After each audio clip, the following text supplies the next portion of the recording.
to the city, baby. When you see us, so you know you really viewing greatness in the making. Double up on facts we stating. Podcasting, cruise control, city, state, the nation. So what you saying, what we saying, prime information. Facts, keys to the city, we unlocking the statements. Streaming every Friday. And we are back, ladies and gentlemen, another edition of Keys to the City. I am Trevor Keys alongside the big bro T3, Ted Keys. And yes, you look behind us because one of us was in attendance to the Eastern Conference Finals. Boy, oh boy, let me just tell you straight up, it was everything I ever dreamed of. We went to an ALCS game. Check that off. The Yankees didn't win, but it's okay. Still got to witness an occasion like that. Now, I went to the Eastern Conference Finals, and I got to see the Miami Heat and the Boston Celtics, my favorite player, Jason Tatum, Jimmy Butler. It was just an overall experience that, well, I can't ever, write up again. It was perfect. Or take away. It was the perfect, let's just say this. I've been in Florida living for about a year and a half. It was the best day I ever had in Florida. I've had a lot of great days in Florida. Don't get me wrong. How about when I came to visit you? I've had a lot of great days, but it was just different because, look, I did something by myself. I went on my own. I did this all, to me. This was just a day to myself. Trust me, I've had great days in Florida. Don't get it twisted. But it was a hell of a time. And my biggest takeaway is I have a very bold prediction. I don't know if it's a bold prediction anymore, but what is my bold prediction? I saw the best team in the NBA last night. I saw the team that's going to win the NBA title. Without question. Not one of these four teams or three teams is beating the Boston Celtics. When healthy, this team is without question the best team in the NBA. And if you don't want to, I was there live. I saw firsthand experience, so I know what it was like to see how dominant of a win this was. This team should be easily up 2-0 right now, going back to Boston. They will be lucky, the Miami Heat, if this goes 6 games.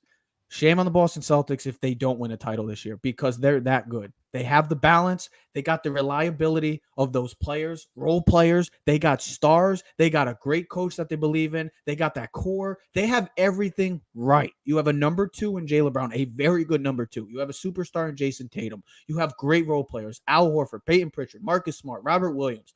And then guys coming off the bench, Robert Tice. I mean, these are guys that have all been huge contributors. And then I see the Miami Heat quickly. I feel bad for Jimmy Butler. That's my biggest takeaway. I really do feel bad for Jimmy Butler because that man, other than Jason Tatum, is the best player in this series, and it's showing. And this man is trying to carry them. You look at the box score. There were about 4 or 5 guys from the Celtics who had 18 to 20 points. The Miami Heat had one guy, 20 points. His name was Jimmy Butler. The next closest was Frank Vincent. Oh, not Frank Vincent. It was Vincent. And then Victor Oladipo and Tyler Hero. My biggest thing about last night is, why isn't Tyler Hero starting? Why are we having guys like Max Strus, who is a nice piece? But why is guys like that playing? Because you need playmakers coming off the bench. Did you notice what the Celtics did last night? They brought Grant Williams off the bench last night, so he doesn't have to go against the starters. He comes off the bench. He's playing against the number 2s. He looked a lot more comfortable in game 2 than he did in game 1. And then of course part of that had to be with Al Horford being back. Marcus, listen, the Celtics at full strength, Ted. I'm sorry. Even Golden State, they are bigger. They are lengthier. They're longer than everyone else. They can switch and play defense. And when Marcus Smart is shooting like he was last night, they're unbeatable. You know, Tatum has been phenomenal. Jaylen Brown has been great. Grant Williams has been one of the best role players coming off the bench. Robert Williams when seeing how him back last night underneath the boards, dominant defense. Yeah. Listen, they have all the pieces. They have the right coach. And last night, even Derek White missed much of the second half, and so he'll be coming back for Game 3.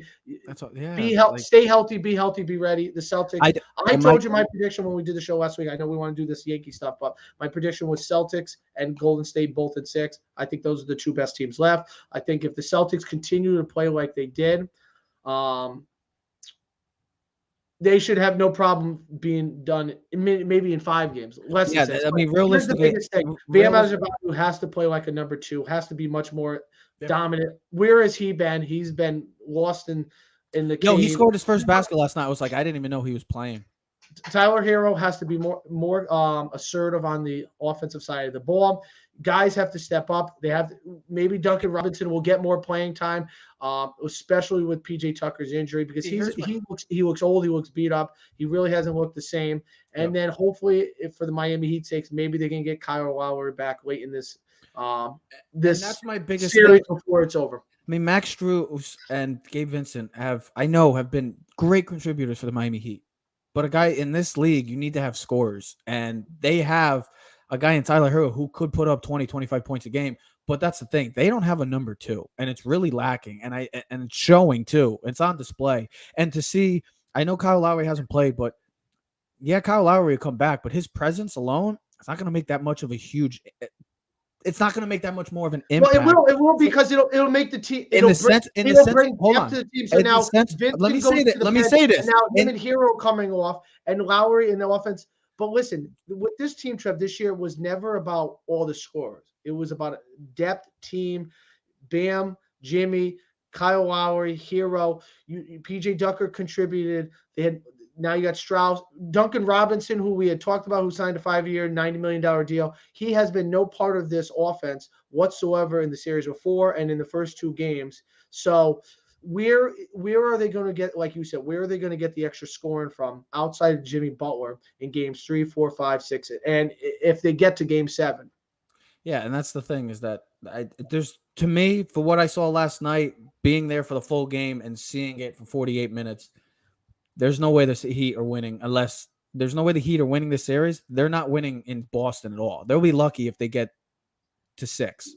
Unless somebody starts to step up for this team, there's no way. But I'm also realistic and look at game 2, and I know I'm cutting you off, but the Celtics are also not going to go on a 62-27 run again. And where they shoot 9 from 11 from the 3 in the first quarter. They were the better team. They've been the better team. But here's the thing, though. Trev, they shot 64% from the 3 in the first half. They finished the game at 50%. Are you going to try to tell me stats, or am I going to tell you what I saw in front of me for 48 minutes? There's a big difference. There's a big difference. I know. You watched it. Here's the other thing. We talked about this, and you probably talked about this with Pat. When the Celtics are making their 3, they're the most dangerous team because their defense speaks for itself.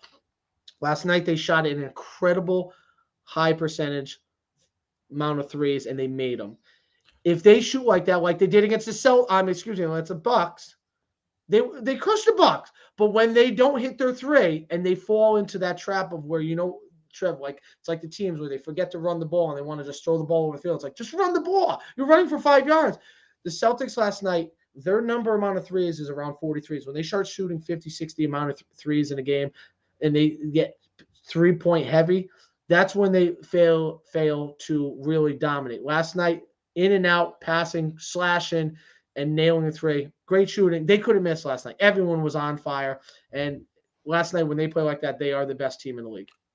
Yeah, if I know that probably the odds are not that great now, but if you're a betting man, I'd bet my money. I bet the house money on the Boston Celtics to win the title. That's from what I saw last night for 48 minutes. That was by far the best team in the NBA. I know Golden State is going to have some sort of say. I know the Heat, there's a reason they were the number 1 team, and Dallas has Luka, but still, this defense is tenacious. They're aggressive. They continue to go after you. Make it almost uncomfortable for these teams offensively each and every possession, and it's showing. It showed in Milwaukee. It showed against Brooklyn, and now it's showing against the Miami Heat.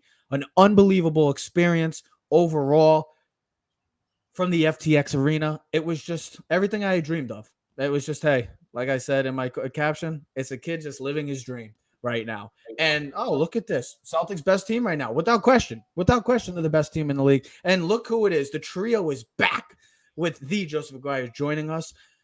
So I was just talking about the overall experience of last night's game, and it was unbelievable. Got to see the best team in currently the NBA in a dominant fashion.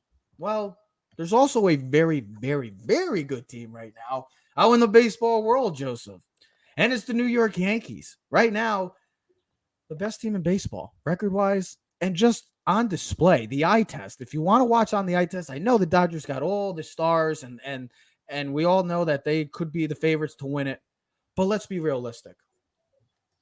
Right now, the New York Yankees are the best team in baseball, pitching-wise, offensively, clutch hitting, fielding. They're just doing everything right.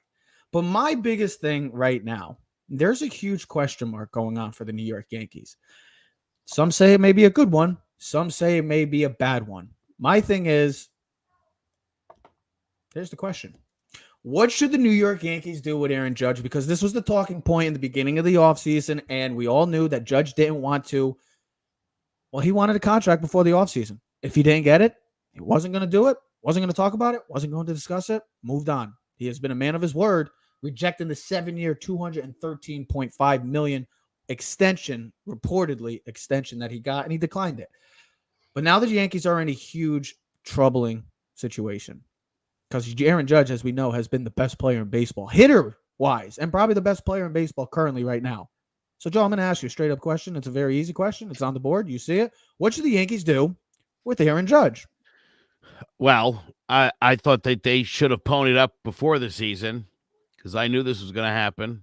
And it's unfolding. And again, everybody was like, well, then they'll just pay him a fortune. Listen, I think back to Adrian Beltre in 2004. Oh, with the Dodgers, he had that incredible freaking 48 home runs, baby. Finished third in the MVP. I remember it. It's amazing how guys in walk years get it done.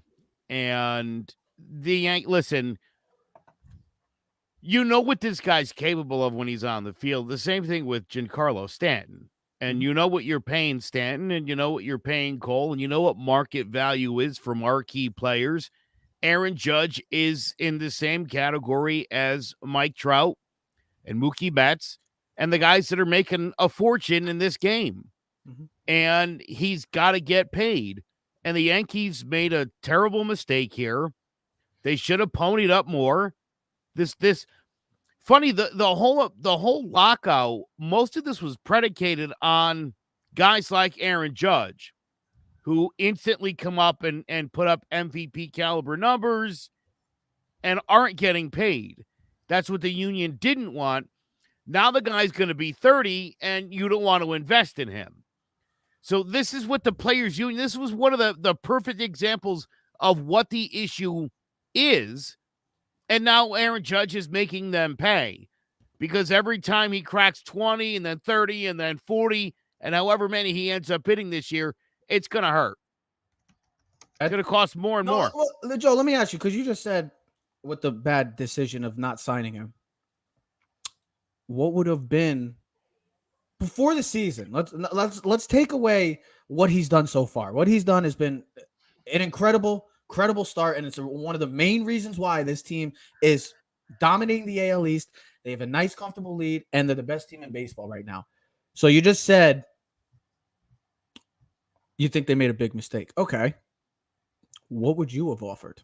What would have been the offer, the first offer? Maybe an offer that is comfortable, but it's not the situation where you're like, yes, it's a sealed and done deal to me.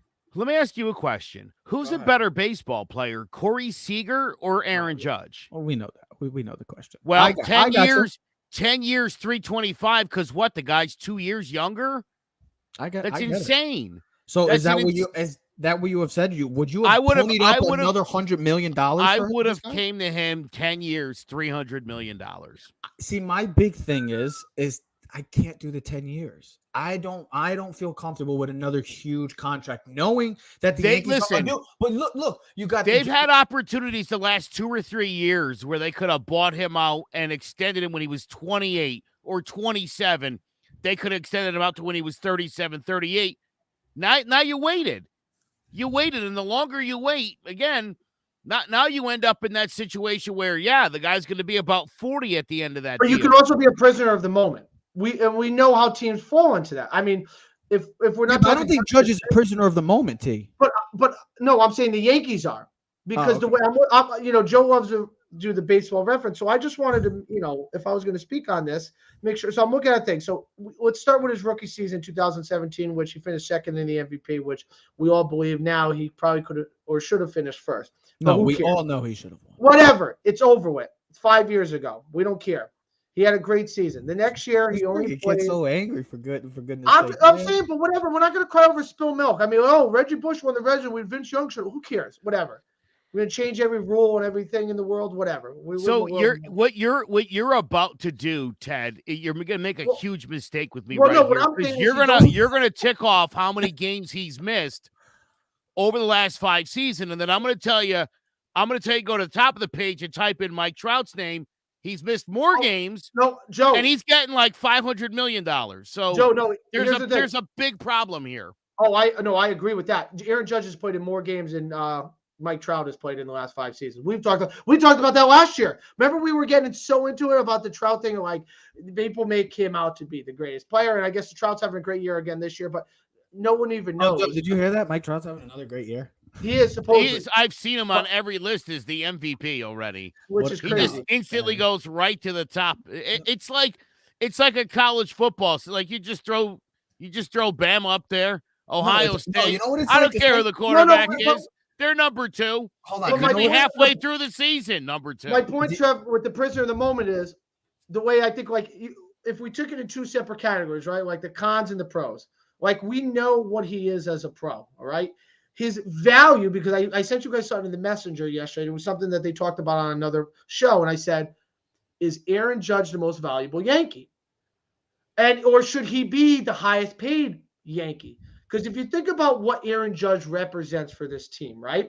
Let's talk about him as a player. He is a Gold Glove right fielder.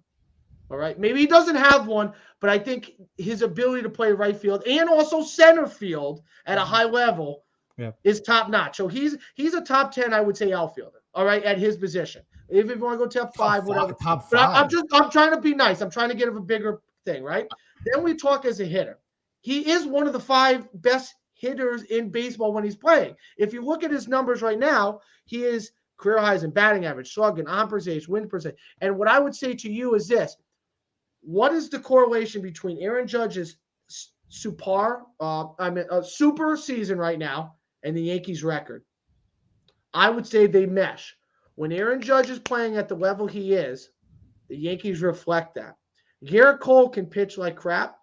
The Yankees, as long as Aaron Judge is still hitting, it would cover, because Aaron Judge plays 5 out of 5 days a week. Garrett Cole pitches 1 day a week. So my thing to the point is, what is his value to the Yankees? Also think about this. We're Yankee fans. Nothing is name brand. There's no names. There's nothing special about the Yankees. Judge has a Judge Chambers, right? To think about, there's been all these there's Jeters and all the guys. There was no section for anybody for the New York Yankees. There was an Aaron Judge Chambers. Aaron Judge's, what is the media marketing of representation of the New York Yankees has to play a factor when you're talking about what he represents for the Yankees, because he is an MVP candidate, should be every year when he's healthy, and his marketability, as we've talked about, maybe other than Shohei Ohtani, is the most marketable player in Major League Baseball, because he plays for the New York Yankees, because he's so big and imposing, but he's such a nice guy. And I think and what he represents is bigger than what you can kind of correlate in words. I just did the math on what you said there, and Judge should be getting about $160 million a year. In marketability, the Yankees probably make $160 million a year. Easily. Oh yeah. I mean, just again. I'm right. Listen, look, the Yes Network in and of itself is like a cash cow for them. Yeah. And he's the most marketable thing that you have. Yeah. Right? Cole makes $35 million, and what, maybe 37 it is. I have Cole's number right here if you wanted to know exactly. Is it 37? He is 3rd in the league. He is, or 2nd in the league, sorry. 36 salary, 9 years, 324. All right, so 36. Only Scherzer makes more, but that's because it's a short-term 3-year.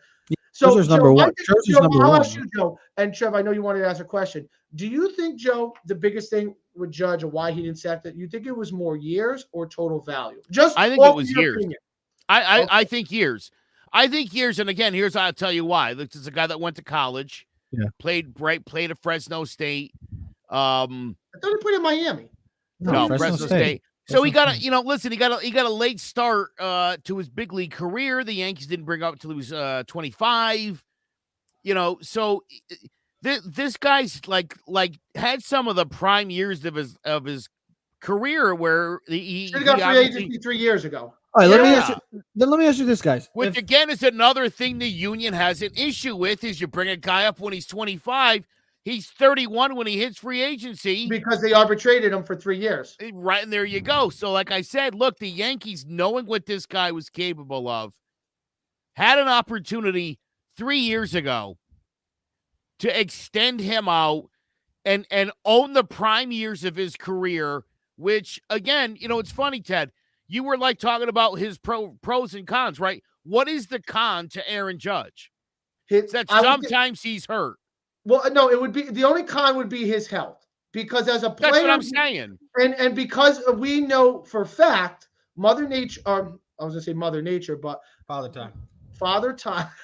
I'm thinking Mother Nature. I'm thinking good weather, Trev, because it is coming to Connecticut tomorrow, finally. But it only took the last 6 months. But with that being said, we know other than Tom Brady, Father Time always seems to prevail, right? He's a big guy. He's a strong guy. His ability to dominate is based on his power. All right, that he hits harder than everyone else other than Stan, right? So what's going to happen as a big guy? Your body usually breaks down, because how many, if you realistically, I don't have the number that I wish I wrote down, but how many 34, 35-year-old baseball players still play at a high level in baseball? So if you're giving him 10 years when he's going to be 31, he's playing at 41, I would say you're going to eat at least 3 of those years. Is that worth it? Because my counterpart would be, there is a guy that's going to be about 23, 24, and he plays in Washington. Would you risk, say, hey, listen, you know what, Mets and Dodgers, you want to pay Judge 10 years and $300 million? Good. Now, yeah, we're going to pay Juan Soto maybe 10 years and $400 million, but he's 8 years younger. And I know he's not your guy. He's not your guy. He's not the homegrown kid. He's not the Judge. You're going to lose maybe a lot, and maybe he'll take a lot of heat for it.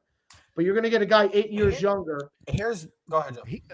All right, my only issue there too, though, is you're talking about Aaron Judge, and we literally were just talking about what the value is of this guy just as a human being and a personality.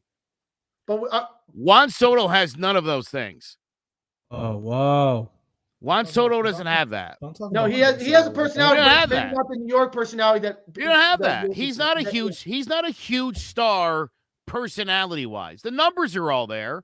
It's a great young player. I think it's because of depending on the market. You ever heard him speak? Yeah. You don't even know what he sounds like. You know what I'm saying? I have. You don't know anything that he's ever said or thought. He doesn't have a personality. Here, let me tell you something. Yesterday, I got into an argument with somebody on Facebook who suggested... You got into an argument with somebody on Facebook? I know. Not you. I know. That never happens. Despite Aroldis Chapman being 9 for 9 and save opportunities, this guy said, here's what we need to do. We need to pull him out of the closer role, and we need to put Clay Holmes in. And I was like, what makes you think Clay Holmes can close games? He was like, have you seen his ERA? And I was like, that doesn't mean anything. I love you too. It doesn't mean anything.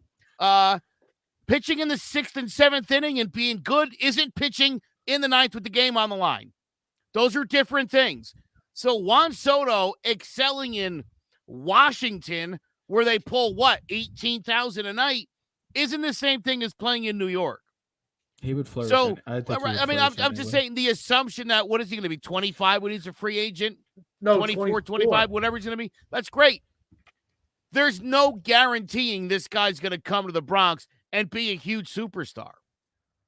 I just wonder if here's the thing I would worry about. I gotta say. Trev, let me just say, because you and Joe went. I got the only thing I would say is this: is Aaron Judge plays in New York right now, so we know what the expectation is. Now, Joe, maybe you can look this up. What is Judge's numbers in the postseason? All right, hold on. Well, 1 second, because here's what I would say to Juan Soto. Dude, Juan Soto has performed in the playoffs, and also Joe, don't look it up. Don't look it up. Also has performed in the World Series. Juan Soto. All right, and performed well. Would Juan Soto be able to live up to the expectation as a New York Yankee? Because I understand he did well in the World Series, and I understand he plays in Washington. But we all know this, even Roger Clemens, even the great ones, when you come to New York City, the media and the marketability of what happens to you is much more prevalent and harder on you as an individual. All right, so here's everything's all great and happy times for Yankee fans right now, but we are Yankee fans again. And the big thing is to me, yes, Aaron Judge. When do we ever leave being Yankee fans? Aaron Judge has been incredible since he's come up as a Yankee. He's been dependable when on the field. My thing is, he can do everything he wants in the regular season. I'm going to give you his postseason stats. In 35 games, this is the superstar Aaron Judge that we talk about. Now, sorry, Joe, but I'm going to have to bring everybody back down to life because this is what matters as a Yankee fan. I don't give a crap about what happens in the regular season. He's got a batting average of .230 with 31 hits, 11 home runs, 22 RBIs, and 24 runs in 35 postseason games. Now, I know he's got the hits, he's got the RBIs. 11 homers in 35 games is about one every 3 games. Okay, that's great. But that's I know that is, and that's what he is, though. But that .230, like, I still haven't seen Aaron Judge deliver in the postseason the way that Juan Soto did. And I don't want to talk. I don't want to talk about Juan Soto. This sounds like the A-Rod argument, Trev. This sounds like A-Rod. Like, prove it to me in the postseason and carry me to a World Series. Here's the thing. This is where Aaron Judge, and Trev, I'll let you finish off. This is where I think Aaron Judge puts the exclamation point on his season. Even if he doesn't win MVP, if he leads them to a World Series title and he is one of the main contributors, like A-Rod did, because that was when he did that in 2009, the whole perspective on A-Rod as a Yankee fan kind of changed a little bit. If Aaron Judge can lead them to the promised land, we know how that goes. Joe, what I was going to say is in the sense of, yes, we know what the Yankees do all the time and every season. We know what they're a winning team. They're a winning franchise. They get to the postseason. My thing is, I don't really care what happens in the regular season anymore. As a Yankee fan, don't get me wrong. I'm very, very ecstatic that the Yankees are playing lights out right now. That's awesome. That is a terrific thing and a tremendous start to this early on season where we've seen in the past they've struggled and we've had complaints. But they are playing well. My thing ultimately comes to, what do you do for me in the postseason? Because we also got to be talking about it. When Judge came up, he had that incredible season. They went to the ALCS for a team that many expected not to be in. And it's been a decline since. Overall, as a team, not even just Judge, but the team as a whole, it's been a decline. And you'll be like, wait, what do you mean? They've been in the playoffs. Yeah, they've been in the playoffs. I get that. That's incredible. Everybody's happy when your team's in the playoffs. But it's to the Yankees, it's not good enough. We don't set our standards to just getting to the playoffs or getting to the wild card round. Our standards are winning championships. It's like the Lakers. It's like the Cowboys. It's like these big franchises, big name teams. And I want to see what the Yankees do as a team. Well, you know what? Why don't we break that down? Why don't we break that down a little further then, and let's talk about the individual series, right? I have them up. What, the playoffs? Yeah, 2018 against Oakland, 667 average. Against Boston, 375. Against the Minnesota, 333. The last 3 years, 111, 143, and 250. He's also been banged up the last couple of years. Again, my whole point is that I think we see the difference when Aaron Judge and Giancarlo Stanton are in this lineup together. Yes. They're absolute mashers. I think they're now. They walked the other night. They're 20. Stanton locked up to what, 2030? Something right? Like that. I mean, if there was seven more years. So if there was a stupid move, it was that one, and everybody knows it. What did I send you? Because here's the other difference between Judge and Stanton. Stanton's injuries are strains and pulls, and it's stuff like that. It's like chronic injuries. His legs and his torso, he's always got issues. Mm-hmm. Aaron Judge broke his hand on a hit by pitch. Aaron Judge has not had a series of stupid injuries like you've seen with Giancarlo Stanton. It's a legit injury. It heals. He misses time, comes back, and he mashes. See, I'd rather give him shorter, more money. So 6 years, $300 million. I know that sounds like whoa, but it's 6 years. I know it's still $50 million player. Why not? He's worth $50 million to the Yankees when he's hot. And here's the other thing. He's 31, 32. He's out by 38. It's not a 10-year. That's a lot. It's not like, here's the thing. It's not like there's a salary cap. So 50, if you want to pay Aaron Judge 3 years and $100 million a year, that's fine. Do what you want. Who cares? Listen, I'm telling you, if Corey Seager gets 10 years. Me and Ted were talking about, yeah. I'm sorry. Listen, it's out there. He's not taking 6 years. He's not taking 9 years. He didn't take 7, Joe. So. He wants 10. He wants 10 years. I don't think that's completely unreasonable. But then, would you compare him to the Pujols deal when he got 10 years, 240 at 32, or Cabrera 8 years, 248? I just don't like. That's the thing. I don't like that feeling of paying a guy 30 at the age of 30. And those guys had much better earlier careers than him. Pujols had like 10 years that he was already. I am with you. I agree. Listen, I'm not saying. I just look. I think you're also paying this guy for what he's done. I think you're paying him for 2017 and for 2018 and for 2019. But you know that's a bad way to pay someone. It's not. I understand that, but again, and you're the one that brought it up. I know. I'm glad. The judges' chambers is paying the salary. It's marketability. Just what they're making on T-shirt sales on that and keychains. I mean, dude, the franchise is worth what, $4.5 billion? And I mean, again, think about his value he's the face of that. There's people that are like, offer him 5 years, $400 million, and make him the captain. No, so he's not. Why would he cut the Yankees a deal when the Yankees had literally since 2017, knowing what they had with this guy, they should have paid him out right after 2017, just like they did with Tatis. Like they do with Soto and Acuna, all these other teams taking care of those 22-year-olds as soon as they hit the big leagues. Yankees don't do that. So now you owe me money for 2017, you owe me money for 2018, 19, and for 21, and I want to get paid, and I want 10 years. If you want me to stay around, that's the other thing. Don't forget when they burned Yogi Berra, and there was a decade where one of the great Yankees of all time wouldn't come to Yankee Stadium. That hurts the franchise. That hurts the value of the organization. So again, him being a bum, Ted, the last 2 years, you can live with that, and you kick him upstairs into the booth. So here's my last thing, and this is my final verdict on this. This is where I go as a fan, as a true Yankee fan, and if I'm Brian Cashman, it's the 8-year limit. I'm not going higher than 8. I'm going 8 years and 280. That gets you at the 30 to 35 million AAV, where they put you at the number. That puts you as a top 5 paid player in the league. 8 years and 2. If you want to go get more than 8 years and then you go on the open market and let's see what you got. Because I'm telling you, the Yankees won't get criticized if the Yankees, because that's why I think the Yankees also did the offer, the public offer before the season, so that fans and people knew that they weren't lowballing Aaron Judge. All right. And we've also seen this if you look at past free agencies, other than Corey Seager's big contract this year.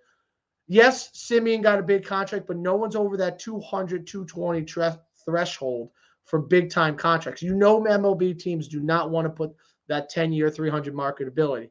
I think the Yankees look at it and go, here you go, bro. Final offer is going to be 8 years and 280. All right? If you want to go to 300, that's on you, the Yankees. That's more annual salary per year. Whatever. Me personally, 8 years would be my number. If you want 10, then you go on the open market and you let the Marlins or the Cubs or the Mets, because it's not going to be the Dodgers, or maybe the San Francisco Giants, because he is from that California area. Then you go out there. But I'm telling you, if he takes 10 years and $320 million to go for the Giants, and the Yankees offer him 8 years and 280, it's going to be like the Cano offer. We offered you a really fair deal, man. Offered 8 years and 280 is not it. Don't cry over spilled milk, bro. That's annually, and that's more. 8 years is put you at 40. That's a good number. I don't think fans would be mad. And then I think the Yankees look at the number like next year and go, well, Bogarts and Correa and DeGrom and also Juan Soto will all be free agents next year. And the Yankees can go, well, we can go fill that void with other pieces because we still have a Giancarlo Stanton. Right, with other pieces that we've seen time and again not pan out. But I don't think the Yankees will look bad if Judge walks because he takes 10-year and 350 and the Yankees offer 288 in 2 years. I don't think the fans are getting mad. Like, all right, see you later, bro. I think the fans are still pissed they let Nick Swisher go. No. Well, come on, Joe. Ready? Gardner. Oh God, Brett Gardner. I mean, people are still listen, flipping you know, out. Brett Gardner's name is trending on Twitter right now. Yeah, you know why? Because Aaron Hicks is so Joe. He's batting 0.57 in the last 13 games. It's been terrible. And here's yeah, he's been terrible, Joe. He's been terrible since he's been with the Yankees. I went on Twitter today. The two things I saw today on the Yankees Twitter, and it was in the post today, was Yankees possible moving Joey Gallo at the trade deadline, which I definitely think was. And the other one is, what do the Yankees do to upgrade the center fielder position? But this also speaks to how great this team has been, considering you know what the Yankees should have done. Gotten nothing from Joey Gallo and Hicks, and we've talked about the catchers. Why the Yankees should have went after a guy like Starlin Marte. No, they're looking at the kid from the Pirates.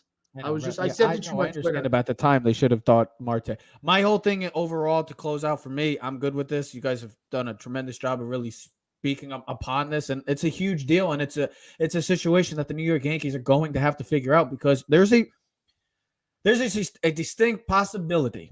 And I don't want to say it to Yankee fans, and I don't want Yankee fans to get all nervous because we know that people love Aaron Judge.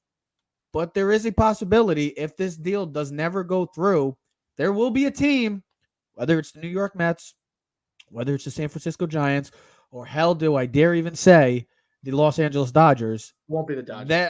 I don't think it'll be the Dodgers either, but a team like the Mets or the Giants, they'll just be like, screw it. I'll throw the money. I don't care. I'll do it. We've seen teams do it over years. We've seen teams do it over years. Has it worked out? It hasn't. I mean, they get the big contracts. Pujols, Cabrera, Strasburg, just some of the names. These long contracts never work out. No. Ever. No. Anthony Rendon.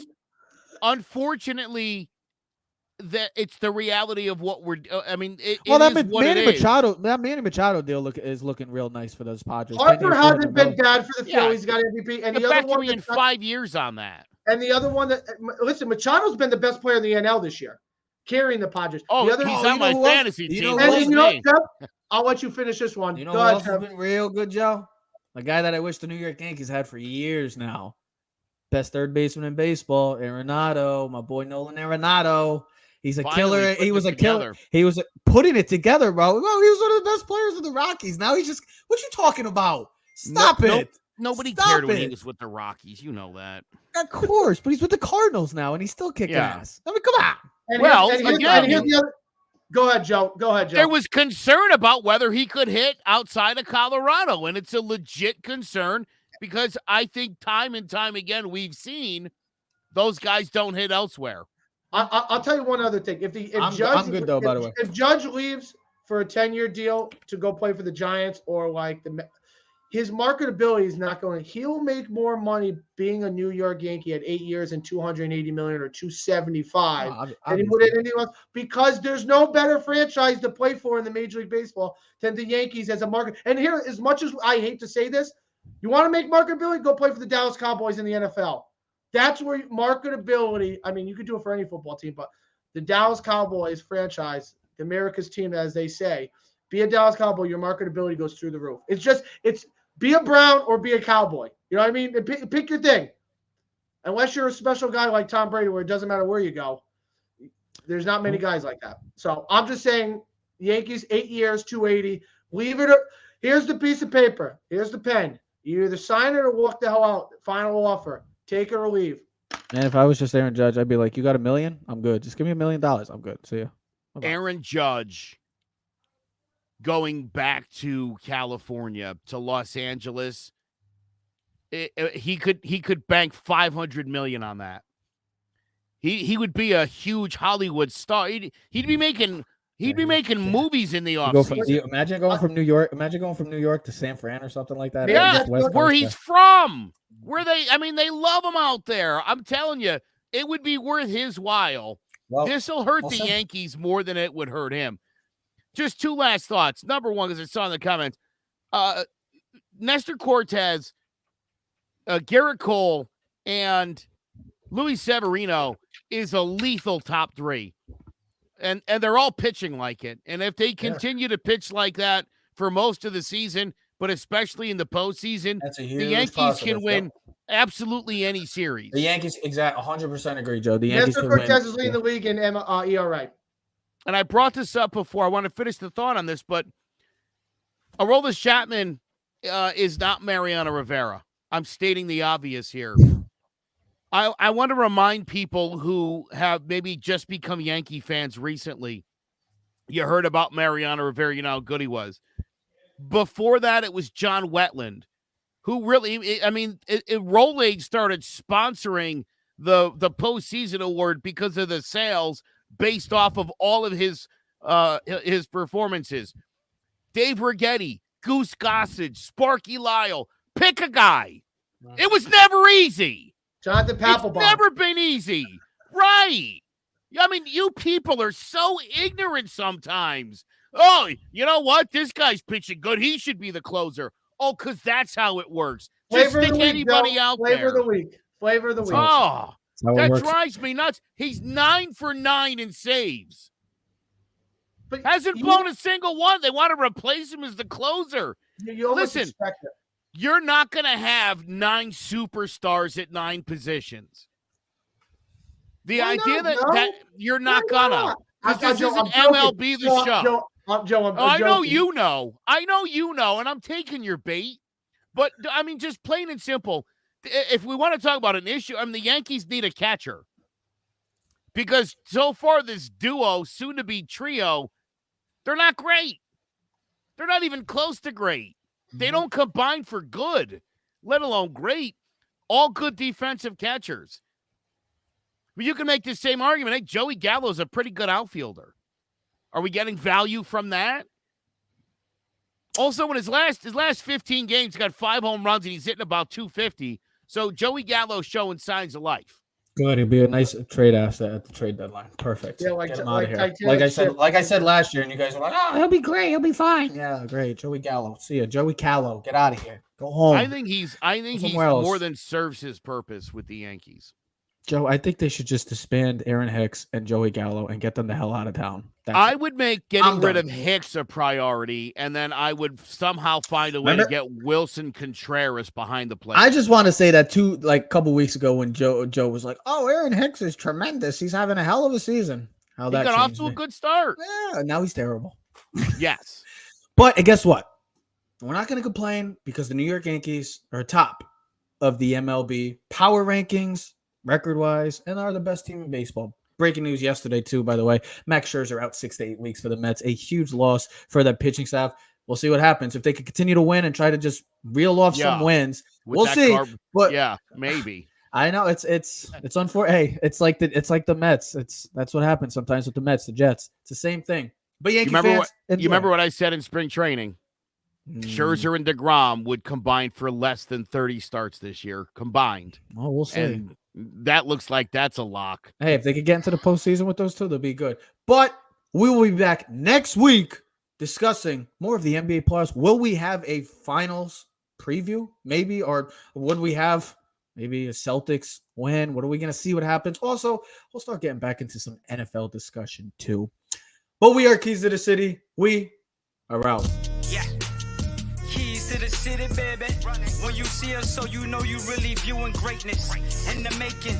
Double up on facts we stating. Podcasting, cruise control, city, state, the nation. So what you saying, what we saying, prime information. Facts, keys to the city, we're unlocking the statements. Streaming every Friday.